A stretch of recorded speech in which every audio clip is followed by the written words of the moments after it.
YouTube says it has had enough of vaccine misinformation on its site. And false stories from phony sites to run circles around major news outlets. Many people don't know the difference between something real and something created to deceive them. Open your eyes. If you've ever had this feeling that something was terribly wrong with the world that we live in, but you couldn't figure out just what it was, then you've come to the right place. Secret societies, mystery religions, and the Illuminati have been controlling our reality since the beginning of time. But not anymore, because there is an awakening happening, and you are about to become a part of it. Wake up, because this is a call for an uprising. This is a call for an uprising. Welcome to today's show.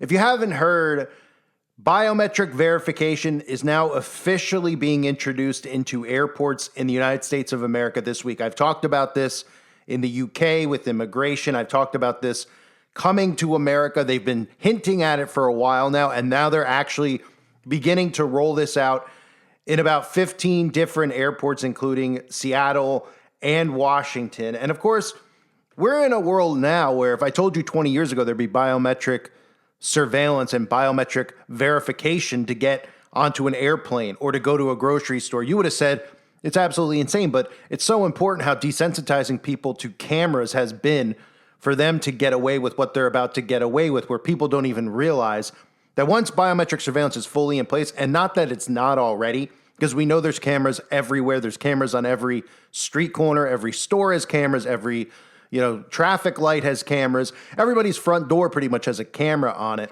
But now we're moving to the point where people are going to willingly, just like they did with things like Facebook, sign up for things like this in the name of convenience. Skip the line at TSA. Pay yourself out of pocket, which you're about to hear, is people will be paying $200+ a year just so they can have their biometric surveillance stored in some random shell company that's really the government. And that way they can get through the lines faster. And you'll hear some of the sheeple at the airport who think it's wonderful because, of course, sheeple think that their enslavement is wonderful and they're going to smile about it while it's happening. I often call it Stepford Wife theory. If you ever seen the movie Stepford Wives, that's pretty much what we're living among. People who are on cruise control as far as their brains functioning. They're literally just on cruise control 24/7. There's no actual real thought going on. So how have we gotten to this point? Well, we've gotten to this point, of course, where we've gone to stores like Walmart, where we see security cameras everywhere, and they say ridiculous things underneath the security camera, like reducing theft helps us all by keeping prices low. And of course, the sheeple smile. And probably the biggest thing that has gotten us to this point has been selfie culture. The fact that people are so busy taking photos with their phone every single day of themselves, of things around them, they have brought about the surveillance state all through their stupidity and their narcissism. So take a look at what's being rolled out in airports this week. And it's not just airports. We're seeing it all over the place. Biometric surveillance, ladies and gentlemen. And remember, these are people at first who are going to willingly sign up for this and give over their biometric information to some shell company that's really the government in disguise. You're all set, Elizabeth. Have a good trip. This morning, with just a quick face scan, Clear Plus passengers are breezing through TSA. Super fast, super easy. It's called e-gates, and these machines use biometric scans, like a live photo of your face, to verify your identity in real time without the need for a person to check your documents. What did you think about it? Wonderful. What was the main difference?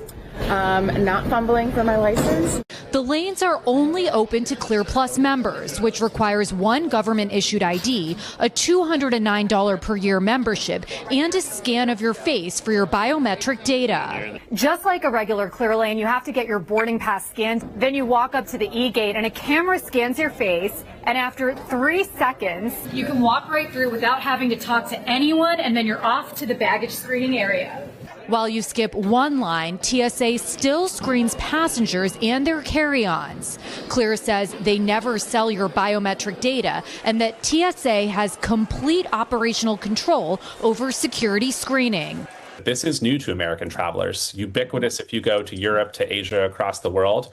But we are here to make America's airports ready to be on the world stage.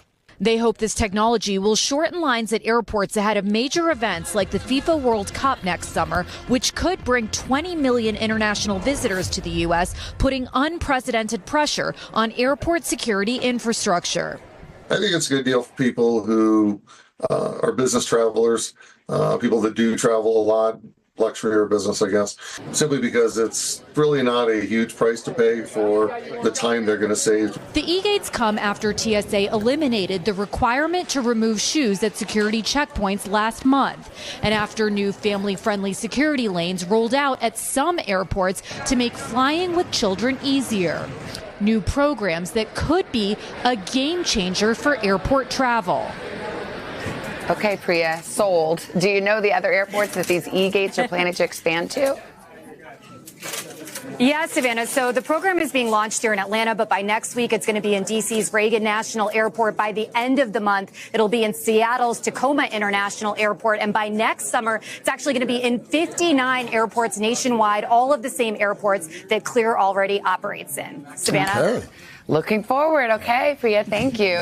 Hey, thanks for watching. And don't forget, you can catch the Today Show every morning on NBC or take Today when you're on the go. Just follow the Today podcast on Apple Podcasts, Spotify, or wherever you listen. So again, it all comes in the name of convenience, right? They've made the airports difficult to travel. They know full well, and they've known since they've made the airports difficult back after September 11th, that people would be so thrilled when they came out with biometric verification to get through the terminal, to get through TSA, that they would sign up for it willingly and give their verification, or give their biometrics, I should say, over to the government. Now, the other thing that's going on is, you may have seen a lot of these college universities, starting with Florida, is debuting new facial recognition technology for sports games. And I've covered this over the years. Part of COVID, we saw how stadiums, when they reintroduced people into the stadiums, when they started having concerts again, and they said, well, you have to social distance at the concert. There's only a limited capacity. Everyone's got to wear masks. We all remember the ridiculousness of it all. Concerts and sporting events, they removed cash from those venues. They said cash circulates COVID, so we have to do everything without cash. It has to be cashless. And the other thing is biometrics. Tickets, right? They were telling us that tickets are dirty. And if you go to a stadium with a ticket, well, it's too long of a wait anyway, so you might as well sign up for this again and give your biometric data over to the government. But we'll pretend that you're really giving it over to a shell corporation. 6:20 this morning, getting you ready now for football season. Gator fans will be the first in the nation to use facial recognition to attend college games. The University of Florida announcing it's launching Express Entry, letting fans scan their face instead of a ticket or their phone. Just last week, Raymond James Stadium announced a similar option. The university says enrollment takes less than a minute and covers all home games through your Ticketmaster account. UF says the goal is to create shorter lines and more time cheering on the Gators.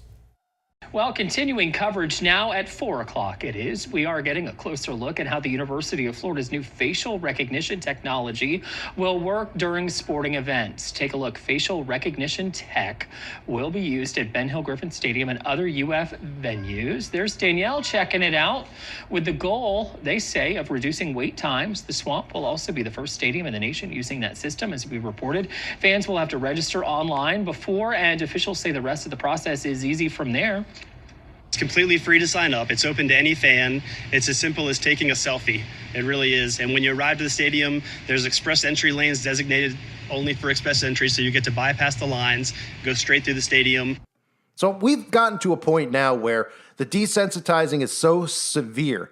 And really, I look at not just the stuff that we see in the stores, not just the, Walmart, when we check out, they have cameras on us, CVS, all these places have cameras on us. You see yourself on the screen. The more that you see that, the more you become desensitized. It's only natural for the common sheeple to become desensitized. Now, I get very angry anytime I go to any store in general when I look around and I people watch and I see the behavior of this species that we still call human, which really they're not human at this point. But we know a lot of them technically aren't human because of some of the stuff that they've injected into their bodies. But this is really Minority Report. That's what we're living in. For anyone that doesn't remember the movie Minority Report, where you could even see the all-seeing eye symbolism right in the poster, of course, directed by Steven Spielberg, this was predictive programming at its most severe. We often all talk about 1984 and how we're living in 1984, but for anyone out there who might be young, because Minority Report came out, I believe, in 2002, a lot of people haven't probably seen the film. But predictive programming at its finest is Minority Report. And again, I've covered predictive programming over the year, how they subtly prepare the public for future events through showing you these things in movies and television shows and telling you that it's fictional. But it's become so commonplace now that people are aware of predictive programming that even if you ask a Google search what predictive programming is, they tell you what it is and they actually give you the real answer. Predictive programming persists that media isn't just entertainment, but a tool for social engineering. It suggests that by repeatedly exposing audiences to specific ideas, events, or even imagery, these ideas become normalized and their actual occurrence becomes less shocking or unexpected. This normalization is believed to make it easier for those in power to implement planned policies or events without significant resistance. And it even goes on to say how it's believed to work. Exposure and normalization. Repeated exposure. Remember, repetition, the key to mind control. Repeated exposure to certain themes, even fictional ones, can make them seem less foreign or alarming when they eventually manifest in reality. Psychological conditioning. The theory suggests that the human mind can be subtly conditioned to accept certain ideas or situations through repetition and familiarity. Symbolism and imagery. Certain symbols or visual cues in media may be interpreted as pre-warnings or foreshadowing, as their presence in real-world events is seen as evidence of predictive programming. And let me just show you that trailer for the movie Minority Report, which shows you a future where everything is done through biometrics. And they also have introduced this thing called pre-crime, because that's where we're headed with biometrics and pre-crime and artificial intelligence, where you're going to be arrested just for them predicting with algorithms what they think you might do in the future. Imagine what they might think of somebody like me or you, right? Take a look.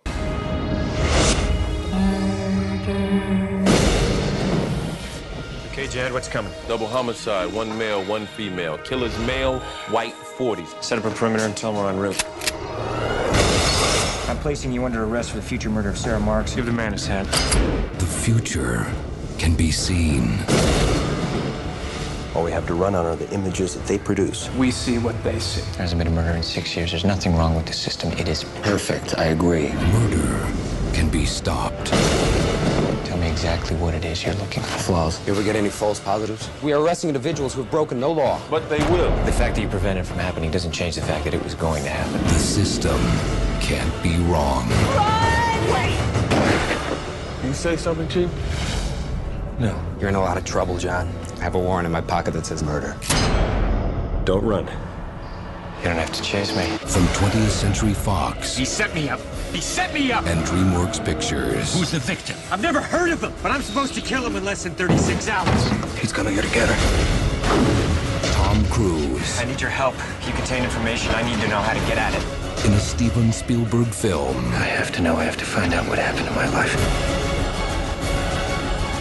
You tell me, who was it that set this up? I don't know. How about now? On June 21st, everybody runs. I love you. No, it's hard.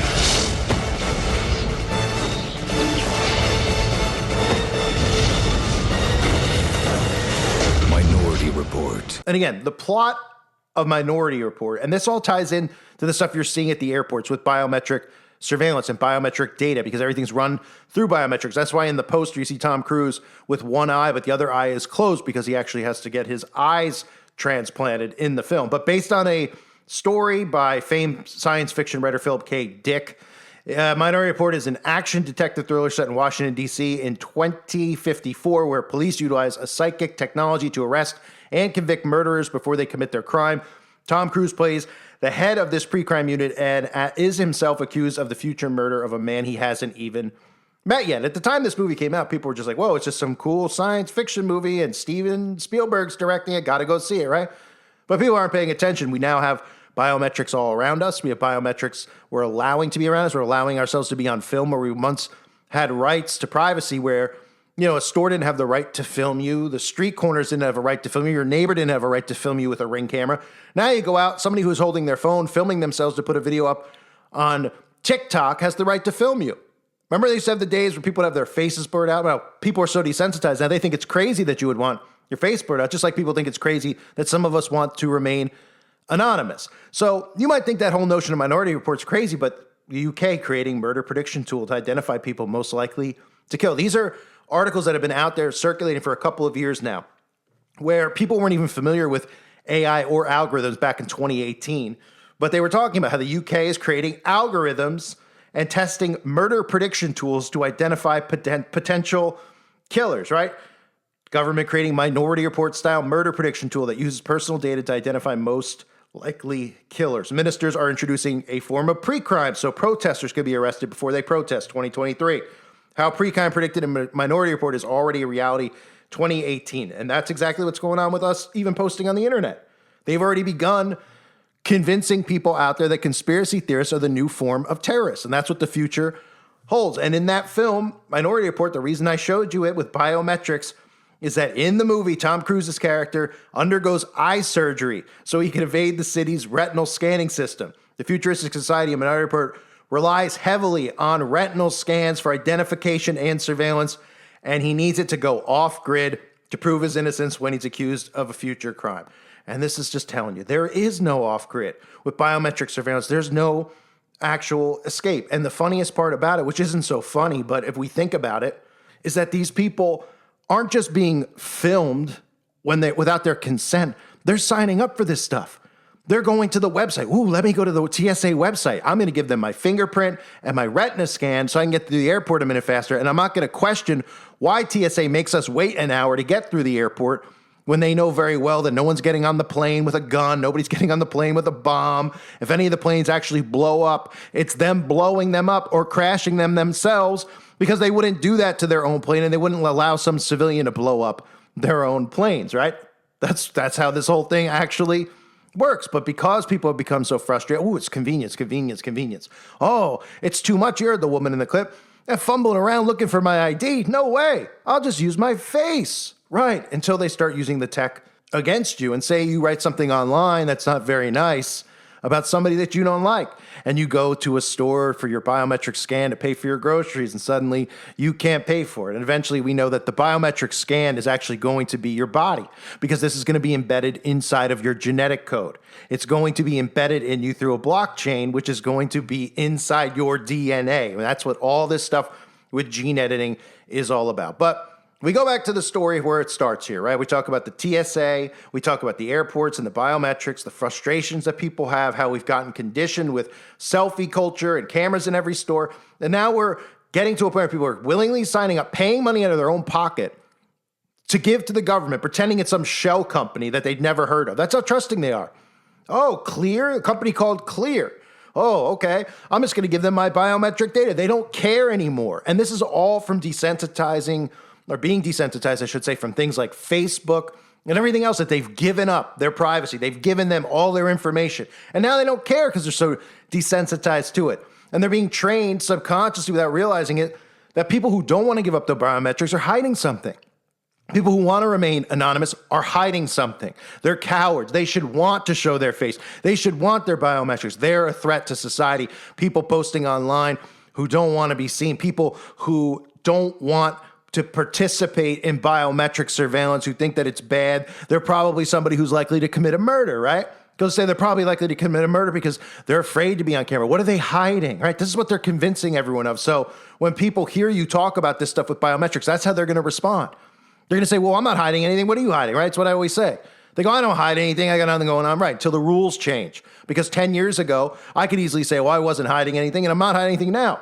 And 10 years ago, somebody would have said, yeah, this guy's just talking about crazy conspiracy stuff. Who cares? He's a tinfoil hat wearer. Let him say what he wants. Now it's like, oh, QAnon. Oh, he's a threat. Oh, this guy's going to give out misinformation, and it's going to cause somebody to go commit a crime because he said something online.